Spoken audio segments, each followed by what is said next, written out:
podcast. Okay, let's unpack this.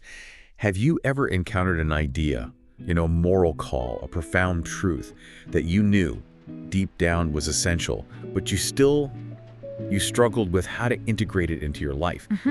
When we run into a concept that demands a real shift in how we see things or how we act, humanity rarely has just two simple reactions. It's not just yes or no. And what's fascinating here is that the sources we're deep diving into today recognize this complexity thousands of years ago. Right. We're exploring verses 1 through 20 of Surah Al-Baqarah, which is the longest chapter in the Quran. And this text, it doesn't just give historical context, it provides this definitive universal framework. It argues that when we're confronted with spiritual truth, humanity fundamentally splits into three distinct psychological responses. The believer, the denier, and the hypocrite. Yeah, exactly. That is a staggering claim. I mean, despite all the diversity on Earth, our core reaction to truth just boils down to one of three categories. It is. So our mission today is to analyze the characteristics, the psychology, and just the universal relevance of these groups. We've synthesized a lot of scholarship here, classical and modern drawing on insights from foundational interpretations like Ibn Abbas, all the way to Mufti Muhammad Shafi's Marif al-Quran, Maududi's Kafim al-Quran, Islahi's Tadabbur al-Quran. And Wahiduddin Khan's Tazkira al-Quran as well. This is really a deep dive into a kind of spiritual psychology that I think holds up a mirror to our own societies today. Okay, so to set the stage, let's look at the foundational verses. Surah Al-Baqarah begins with this very enigmatic declaration, Alif Lam Mim. This is the book in which there is no doubt a guidance for those conscious of God, the mutakin, and then the verses that follow meticulously detail who these mutakin are and, by contrast, who the deniers and the hypocrites are. So let's start there, with that first group, the believers, the ones who are defined by their ability to actually receive this guidance. But before we even get to their actions, we have to talk about that opening, Alif Lam Mim. They seem like fragmented, almost random letters. Why would a sacred text begin with what feels like a riddle? That's the million-dollar question, and Ibn Abbas offers a crucial perspective that most scholars really lean on. He says the exact definitive meaning of these letters is known only to God.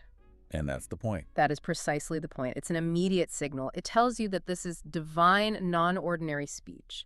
It's like a signature that transcends our normal human language. It immediately separates the message from, say, poetry or philosophy, and it demands a certain posture of reception from you, the listener. That makes sense. It sort of sets up the criteria for the rest of the text. Guidance is offered, but only to those who are conscious of God. Now, for many of us, that phrase might sound a little passive, like just quiet piety. Right. But I know the scholars you mentioned emphasize that taqwa, which is the state of being a mutaki, is actually incredibly dynamic. It's an active state. It's fundamentally about your internal readiness and a deep sincerity to accept truth when it's presented to you. It's not about just following dogma. It's about having a heart that is open and is actively searching. Okay. Marif al-Quran summarizes it really beautifully. It says, the believers are those who accept truth from the depth of their hearts. They have an inner awakening that comes before the external practice. So if sincerity is the starting point, what does that internal readiness actually look like in practice? I mean, how can you know if you're truly searching? Well, my duty addresses this. He stresses the proactive element. You grasp guidance because you are actively searching for it. You have to have what he calls the pain for truth. The pain for truth, I like that. It's a powerful phrase. It means that when you hear a moral argument or a piece of evidence, you feel this compulsion to examine it, and if it proves true, to act on it. The guidance is only useful for the person who desperately feels they need the map. That completely reframes piety. It moves it away from just following old rules to this constant, forward-looking search for what's real. And the verses immediately follow up that inner sincerity with action. External action, yes. Belief in the unseen, establishing prayer, and spending in charity. So it's not just a feeling. Not at all. And Islahi argues that these verses lay the groundwork for a practical, functional faith. Believing in the unseen, the afterlife, angels, divine justice, that's crucial because it gives weight to the actions you take here and now. If you believe your actions have eternal consequences. Then you establish rituals like prayer, and you take on social responsibility through charity. It all connects. Exactly. The universal lesson here is that necessary pairing of inner intent and observable action. You need both. Okay, so that's a pretty clear path for the seekers. Now, if the believers are defined by sincerity and readiness, let's shift gears pretty sharply to the second group, the deniers. Verses 6 and 7. And the description is severe. It says, "Indeed, those who disbelieve, it is all the same for them whether you warn them or do not warn them, they will not believe. God has sealed their hearts and their hearing, and over their eyes is a veil." I mean, that is incredibly stark. It sounds like an unchangeable fate. It is stark, and it touches on some really complex theological territory, which is why the classical interpretations are so important here. We have to clarify what that sealing actually is. Because it sounds like God just arbitrarily blocked them from knowledge. Many people hear it that way, but scholars across the centuries, and Mufti Muhammad Shafi in Ma'arif Quran is very clear on this, they clarify that this sealing is the consequence of their continuous and deliberate rejection. Ah, okay. So the sealing isn't the starting gun, it's the finishing line. It's the finishing line of persistent, willful obstinacy. Yes. It's the result of self-inflicted damage. The psychological toll. Exactly. Think about it in modern terms. Someone is constantly presented with evidence that contradicts their bias, but they shut it down every single time. They dismiss it, they mock it. Over time, their ability to even process conflicting information, it literally atrophies. That's the mechanism of the sealing. It's a hardening of perception. That makes this section so much more impactful. It's not a decree, it's a deep warning about the cumulative effect of our choices. If you constantly choose to ignore or suppress uncomfortable truths, you eventually lose the ability to even recognize truth at all. And this connects perfectly back to Madhudi's point about the pain for truth. Access to reality, to guidance. It's all contingent on having that sincere longing.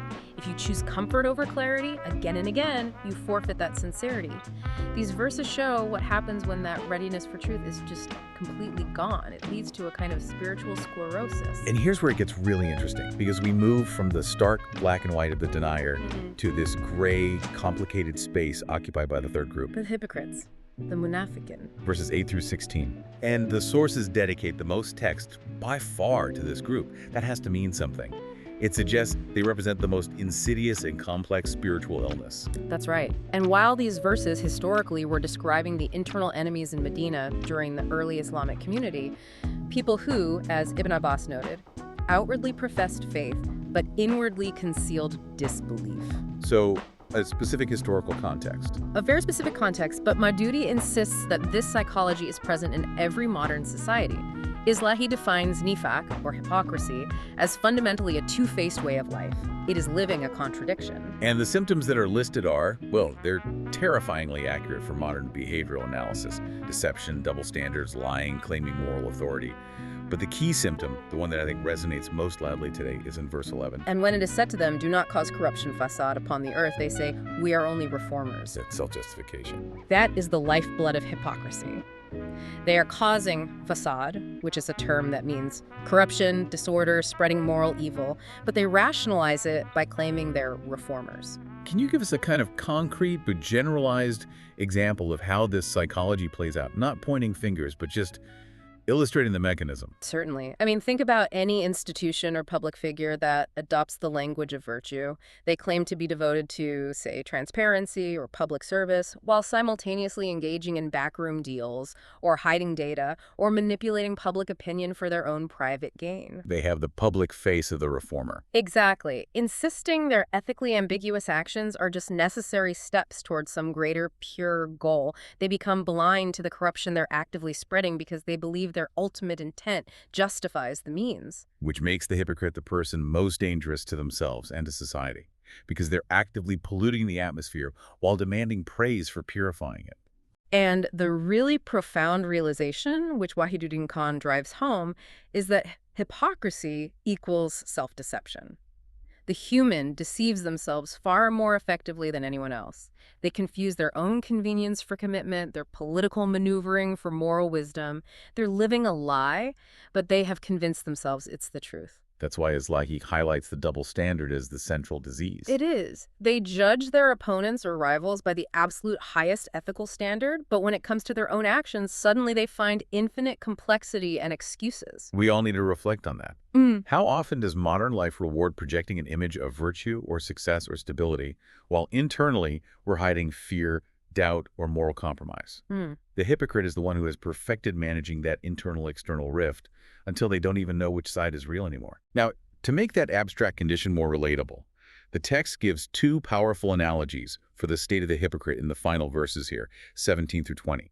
And Mariful Quran notes that these examples still apply universally to anyone who knows the truth, but just fails to act on it. So let's look at the first one, the fire analogy. Imagine a person who lights a fire in total darkness. They get light, they get warmth, but then for some reason, they choose to extinguish it, plunging themselves right back into pitch black. That's so vivid. They had the light. They did. This symbolizes someone who encountered the light of faith or clarity. They had that moment of profound spiritual insight. But when that light required commitment, when it demanded they change their lifestyle or sacrifice something comfortable, they refused. They allowed their own internal light to go out. They chose to return to the darkness of confusion and old habits. They voluntarily forfeited their own guidance. Wow. And the second analogy is even more kinetic and frightening. The storm. We see a person caught in heavy rain, deep darkness, thunder, terrifying lightning. This is a description of spiritual paralysis, and it's arguably the final stage. The hypocrite occasionally hears the truth. That's the flash of lightning that briefly shows them the path ahead. Right. And in that moment of light, they might even take a few tentative steps. But the fear that comes with it, the thunder, the storm of social pressure or personal sacrifice, it's just too overwhelming. So they stop. They plug their ears. They're just frozen, unable to see or hear or act. They are perpetually caught between the temptation of clarity and the paralyzing fear of commitment. They're just stuck, unable to move forward. And this leads to a kind of spiritual death in the deep darkness. Wahiduddin Khan offers the synthesis here that I think is so powerful. Hypocrisy stems not from a lack of knowledge, but fundamentally from the weakness of the heart. They know the path. They know the path, but they lack the moral fortitude to face the storm. So what does this all mean? We've just dissected these three paths outlined at the very beginning of this sacred text. The seekers, the obstinate rejectors, and the self-deceiving pretenders. The verses really do serve as an intensely profound mirror for self-analysis. And if we connect this all the way back to the beginning, the single indispensable prerequisite for guidance, the one thing the text demands from the individual is sincerity. Truthfulness. Truthfulness with your God, with your own heart, and with your true intentions. Sincerity is the root of taqwa. The lack of it leads to denial, and the illusion of it leads to hypocrisy. The entire drama of finding guidance just hinges on that initial readiness to be truthful about where you really stand. Which raises one final thought for you to mull over. We talked about verse 11, where the hypocrite claims to be a reformer while spreading corruption, or facade. If hypocrisy is fundamentally rooted in internal weakness and self-deception, how often do we see this today, where individuals or groups loudly proclaim virtuous aims, justice, peace, equality, but their internal actions, their methods, their institutional structures are actually undermining the very goals they claim to champion? This gap between self-perception and actual impact, I think that's something worth investigating, both in your own life and in public life. A really compelling question to leave with. We've established the foundation here, the individual responses to truth. Next time, we move outward. We discuss what happens when the sincerity of the believer starts to form a community. Right. So next time, we'll be diving into the verses of Surah Al-Baqarah that discuss the characteristics of the Ummah, the community, and the manners and etiquette of belief. This part establishes the foundation of the believer's character as they move beyond just the self and into society. Join us for that deep dive. Until then, keep questioning, keep reflecting, and keep seeking that necessary sincerity. If this episode helped you understand the Quran better, please like the video, share it with others, and leave your thoughts in the comments. Don't forget to subscribe to Al-Hidayah podcast for more thoughtful and meaningful discussions.